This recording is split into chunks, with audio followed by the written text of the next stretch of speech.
السلام علیکم ورحمۃ اللہ وبرکاتہ۔ آج ہم بات کریں گے سورہ کوثر کے بارے میں۔ سورہ کوثر اللہ تعالیٰ نے حضور کریم صلی اللہ علیہ وسلم پر کب نازل فرمائی ہے؟ مکہ کی وہ دوپہر بہت ہی خاموش تھی۔ سارے لوگ اپنے اپنے گھروں میں تھے، مگر اللہ کے نبی خاموش بیٹھے ہوئے تھے۔ ان کے گھر سے سسکیوں کی آوازیں آ رہی تھیں۔ ان کے بیٹے عبداللہ اللہ کو پیارے ہو گئے تھے۔ وہ ننھا سا جسم جو کل تک آپ کے سینے پر کھیلتا اور سانس لیتا تھا، اب مٹی کی گود میں چلا گیا۔ مگر برابر والی دیوار سے ایک آدمی ٹیک لگائے کھڑا ہوا تھا۔ اس کا دوست کہنے لگا، کیا معاملہ ہے، مجھے بھی بتاؤ۔ یہ آدمی اور کوئی نہیں، رسول کریم صلی اللہ علیہ وسلم کا چچا تھا۔ اندر سے آتی ہر سسکی اس کی چہرے کی مسکان بن رہی تھی، اور وہ خوشی سے چلایا کہ محمد کا بیٹا نہیں رہا اس دنیا میں۔ اس کی آواز نے نبی کا دل چیر کر رکھ دیا۔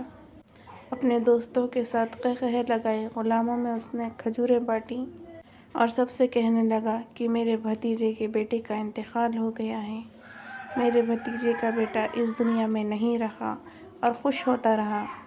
اس کی یہ الفاظ ہوا میں سانپ بن کر تیر رہے تھے، مگر اللہ نے اپنے نبی کو کبھی اکیلا نہیں چھوڑا۔ اللہ تعالیٰ نے اپنے محبوب کو ایک تحفہ دیا، اور وہ تحفہ تھا سورہ کوثر۔ اس سورت میں اللہ تعالیٰ نے اپنے محبوب سے کہا، اے نبی، آپ فکر نہ کریں، ہم نے آپ کو کوثر عطا کی ہے، بس آپ عبادت کیجیے آپ کے رب کی۔ اور وہ جو آپ کو بار بار کہتا ہے محمد کی نسل کٹ گئی، اصل میں ان کی نسل ختم ہو جائے گی۔ اللہ کے نبی کے چہرے پر مسکان آ گئی۔ ابو جہل بے وقوفوں کی طرح ہنستا رہا، اپنے دوستوں کے ساتھ خوشی مناتا رہا۔ اسے کیا خبر کہ اللہ تعالیٰ نے اسے جیتے جی برباد کر دیا۔ اللہ تعالیٰ نے سورہ کوثر ہمارے نبی کو تحفے میں دی ہوئی ہے، تاکہ حضور کو احساس دلا سکے کہ ان کا مقام کتنا اونچا ہے۔ اللہ تعالیٰ نے سورہ کوثر کے ذریعے حضور کو تسلی دی ہے۔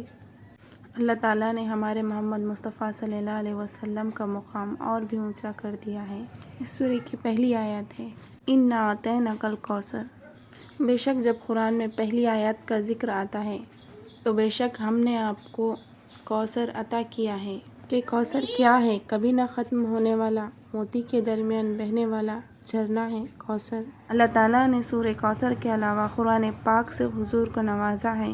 یہ کتاب تا قیامت تک رہے گی، اور حضور کا نام ہمیشہ رہے گا۔ ہمارے حضور کا نام ہر امتی لیتا ہے۔ اللہ تعالیٰ نے تا قیامت تک حضور کا نام اپنے نام کے ساتھ جڑا لیا ہے، اور ہمارے محمد مصطفیٰ صلی اللہ علیہ وسلم کو بیٹیوں سے نوازا ہے۔ اس کے بعد کی آیت ہے، فَصَلِّ لِرَبِّكَ وَانْحَرْ۔ وانحر کیا ہے؟ قربانی دینا۔ وانحر کے معنی ہے قربانی دینا۔ بقرہ عید کے دن کو یوم النحر بھی کہا جاتا ہے۔ فَصَلِّ لِرَبِّكَ وَانْحَرْ یعنی کہ عبادت کیجیے اور قربانی دیجیے۔ اور تیسری آیات ہے، إِنَّ شَانِئَكَ هُوَ الْأَبْتَرُ۔